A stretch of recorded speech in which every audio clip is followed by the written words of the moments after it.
Operation सिंदूर ये सिर्फ नाम नहीं है।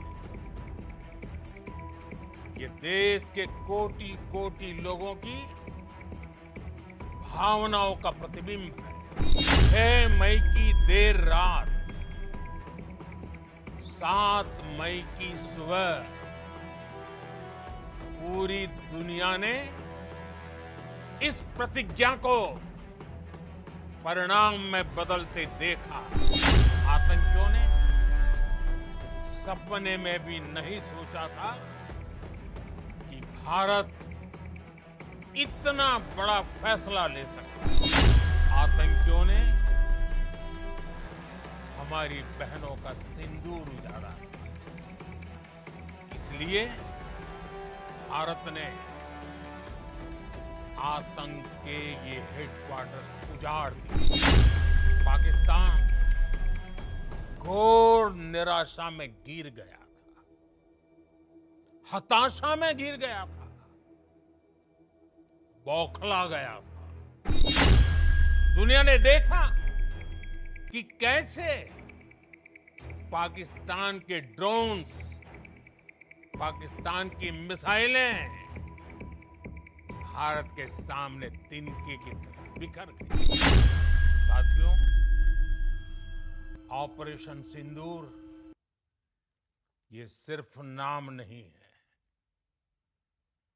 ये देश के कोटि कोटि लोगों की भावनाओं का प्रतिबिंब है।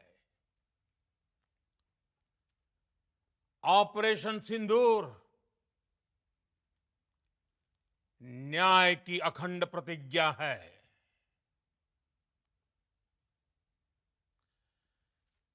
6 मई की देर रात, 7 मई की सुबह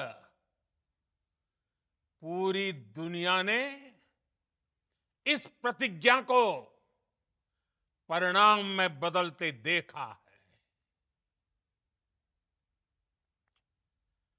भारत की सेनाओं ने पाकिस्तान में आतंक के ठिकानों पर, उनके ट्रेनिंग सेंटर्स पर सटीक प्रहार किया। आतंकियों ने सपने में भी नहीं सोचा था कि भारत इतना बड़ा फैसला ले सकता है। लेकिन जब देश एकजुट होता है, नेशन फर्स्ट की भावना से भरा होता है, राष्ट्र सर्वोपरि होता है, तो फौलादी फैसले लिए जाते हैं, परिणाम लाकर दिखाए जाते हैं। जब पाकिस्तान में आतंक के अड्डों पर भारत की मिसाइलों ने हमला बोला, भारत के ड्रोन्स ने हमला बोला, तो आतंकी संगठनों की इमारतें नहीं, बल्कि उनका हौसला भी थर्रा गया। बहावलपुर और मुरिद के जैसे आतंकी ठिकाने एक प्रकार से ग्लोबल टेररिज्म की यूनिवर्सिटीज रही है। दुनिया में कहीं पर भी जो बड़े आतंकी हमले हुए हैं, चाहे 9/11 हो, चाहे लंदन ट्यूब बॉम्बिंग हो, या भारत में दशकों से जो बड़े बड़े आतंकी हमले हुए हैं, उन सब के तार कहीं ना कहीं आतंक के इन्हीं ठिकानों से जुड़ते रहे हैं। आतंकियों ने हमारी बहनों का सिंदूर उजाड़ा था, इसलिए भारत ने आतंक के ये हेडक्वार्टर्स उजाड़ दिए। भारत के इन हमलों में 100 से अधिक खूंखार आतंकवादियों को मौत के घाट उतारा गया है। आतंक के बहुत सारे आका बीते 2.5-3 दशकों से खुलेआम पाकिस्तान में घूम रहे थे, जो भारत के खिलाफ साजिशें करते थे। उन्हें भारत ने एक झटके में खत्म कर दिया। साथियों, भारत की इस कार्रवाई से पाकिस्तान घोर निराशा में गिर गया था, हताशा में गिर गया था, बौखला गया था। और इसी बौखलाहट में उसने एक और दुस्साहस किया। आतंक पर भारत की कार्रवाई का साथ देने के बजाय पाकिस्तान ने भारत पर ही हमला करना शुरू कर दिया। पाकिस्तान ने हमारे स्कूलों, कॉलेजों को, गुरुद्वारों को, मंदिरों को, सामान्य नागरिकों के घरों को निशाना बनाया।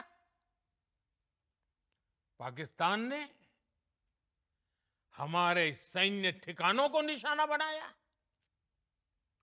लेकिन इसमें भी पाकिस्तान खुद बेनकाब हो गया। दुनिया ने देखा कि कैसे पाकिस्तान के ड्रोन्स, पाकिस्तान की मिसाइलें भारत के सामने तिनके की तरह बिखर गई।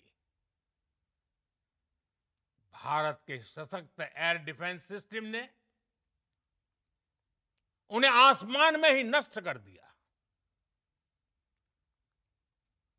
पाकिस्तान की तैयारी सीमा पर वार की थी, लेकिन भारत ने पाकिस्तान के सीने पर वार कर दिया। भारत के ड्रोन्स, भारत की मिसाइलों ने सटीकता के साथ हमला किया। पाकिस्तानी वायुसेना के उन एयरबेस को नुकसान पहुंचाया, जिस पर पाकिस्तान को बहुत घमंड था। भारत ने पहले 3 दिनों में ही पाकिस्तान को इतना तबाह कर दिया, जिसका उसे अंदाजा भी नहीं था। इसलिए भारत की आक्रामक कार्रवाई के बाद पाकिस्तान बचने के रास्ते खोजने लगा। पाकिस्तान दुनिया भर में तनाव कम करने के लिए गुहार लगा रहा था। और बुरी तरह पीटने के बाद इसी मजबूरी में 10 मई की दोपहर को पाकिस्तानी सेना ने हमारे डीजीएमओ को संपर्क किया। तब तक हम आतंकवाद के इंफ्रास्ट्रक्चर को बड़े पैमाने पर तबाह कर चुके थे। आतंकियों को मौत के घाट उतार दिया गया था।